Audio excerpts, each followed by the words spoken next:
Welcome to another episode of Discograffiti's wildly in-depth Beach Boys series and Your Dreams Come True, where Brian Wilson freaks like you and me get our chance to delve deep into the barely believable history and prodigious discography of my favorite band of all time, and also coincidentally the best, along with a slew of over 50 top-shelf guests, ranging from musicians inspired by their work, family members, documentary directors, songwriting collaborators, Beach Boys authors, producers, touring band members, and for good measure, some of the Beach Boys themselves.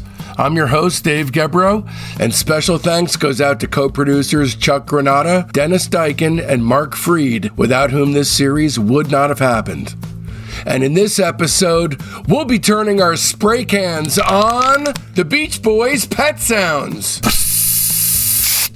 Welcome to the Chuck Granata interview series, a very special collection of conversations about the Beach Boys' pet sounds that have never before seen the light of day. In the early 2000s, my friend Chuck Granata conducted a series of telephone interviews with members of the Beach Boys, studio musicians, family members, historians, authors, experts, and more, recording it all on minidisc and pulling quotes that ultimately wound up in his incredible book, Wouldn't It Be Nice? Brian Wilson and the Making of the Beach Boys' Pet Sounds.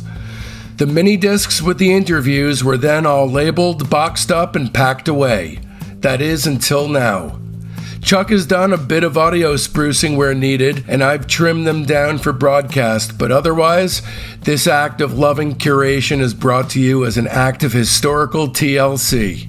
Of course, I can't possibly thank Chuck Granata enough, and you should definitely pick up his book if you haven't already. The next entry in the Chuck Granata Pet Sounds interview series makes for a perfect pairing with last week's. It's Chuck's chat with Brian Wilson's early mentor, Bill Wagner, who is the Four Freshmen's manager. This extremely lucid conversation offers a one-after-the-other cavalcade of precious insights. From the very first visit to Bill's office by a green-behind-the-ears Brian in 1958, to the inevitable sadness of later years, Bill passed away back in 2011, only 3 months before Ross left us, which makes this posthumously released interview another priceless buried treasure. Here it is then, Bill Wagner. I actually just spent a couple of hours speaking with Ross Barber. Oh, yeah. And I know him. He says you know him very well. Oh, extremely well. Actually, I called Ross because I am a writer, researcher, and I'm doing a book on Brian Wilson and the Beach Boys. Oh, yeah. So when I spoke with Ross, obviously about the influence that the Freshmen had over Brian and the harmonies that he developed. Yeah. He told me that he had never met Brian, but that Brian used to come up to the office and talk to you. Oh, yeah. Which means that you're the guy I want to talk to also. All right. So I don't know. I didn't know if you had any time today or if you wanted to set something right now. Sure, this is fine. Okay. Would you want to do it biographically, or you want to ask questions? No, you why don't you just give me your recollections? Basically, here's what I'm looking for. I mean, I can give you some prompting questions. When was the first time that Brian came to the office there? He was 16 years old. I do not remember what year it was. It was probably 59, maybe 58. Right. I came out here in 57 to manage the freshmen, and I had put the name of the group in bold letters in the telephone book, and half a dozen people I know said, "Don't do that. People will bug you to death." And I said, the freshman fans are different than others. They don't ever want to button off of somebody's coat or cut off a tie or some dumb thing like that. They want to know why they did something in F instead of A flat. And that's a whole different type of person and a different ball game. So we have a completely open house here all the time. I don't know whether Brian ever nailed up the date or not either, because I don't think he remembered it.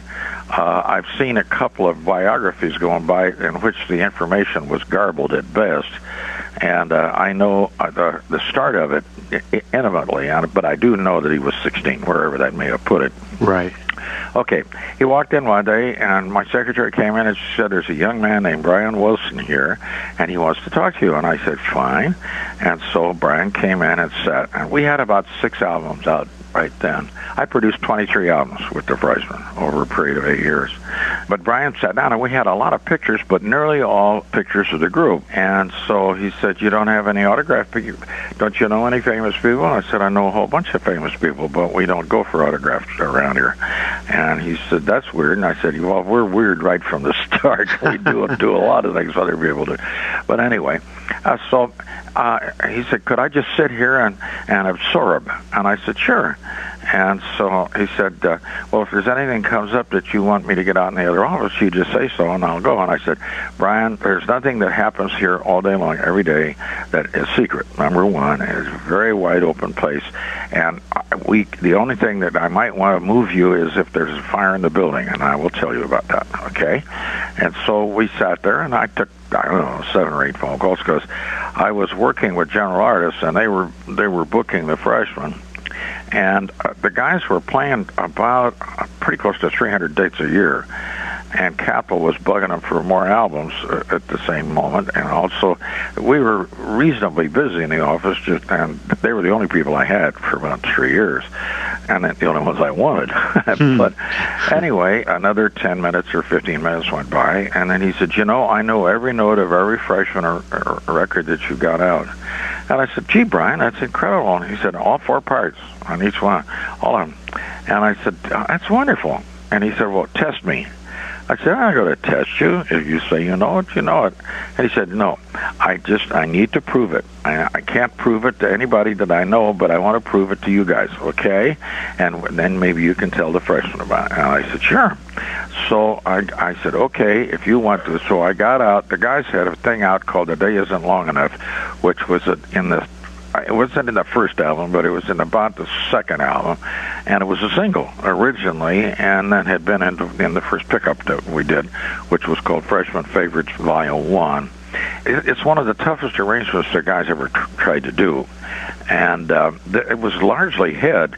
Nearly all of their early things, the first 3 or 4 things that came out, were head arrangements, and that's what made it so bitter, and trying to do 300 days a year and talk to their families in between and get 2 albums out a year and have to write because nobody in the Freshmen wrote music. Right. And so they just had to sit down, and Ross would say, Don, you sing an A flat, and I'll sing a B, and all this sort of thing. And it was laborious, but it was worth it because they wanted every single chord to sound like the Four Freshmen.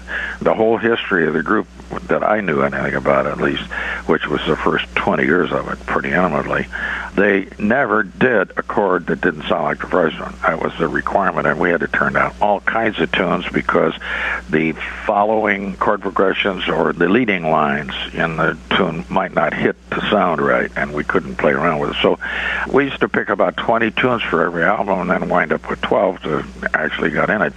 But anyway, I put down The Day Isn't Long Enough because it was a tough chart, and I said, okay, prove yourself. And so we did it 4 times, and he sang it 4 times, 4 different parts, going by, and every single one was not only right, but in tune. Wow. And I said, Brian, good Lord, you ought to have a group. You're something else. And he said, well, that's why I'm here. You're going to show me how to do it. And so I said, okay. I said, first of all, do you have any relatives that can sing? And he said, I've got some relatives, but I don't think they sing very well. And he said, I'm not planning on using them to start with. I'm going to do all the parts myself. All right, that concludes your free sneak peek into today's Patreon episode. If you want to hear the rest of it, just visit patreon.com/discograffiti and either purchase this podcast by itself for $4, or better yet, subscribe at the major tier and get access to Discograffiti's 4 weekly episodes. That's Friday's free episode, the Sunday Discograffiti Soldiers of Sound episode, which showcases Patreon members and the Elephant Six world, your Monday bonus episode, and your Wednesday early release ad-free super extended director's cut of that Friday's show. Please keep in mind this is entirely how I support my wife and 6-year-old son, so don't risk feeling badly about yourself by not supporting Discograffiti. Become a member so you don't miss a single thing at patreon.com/discograffiti.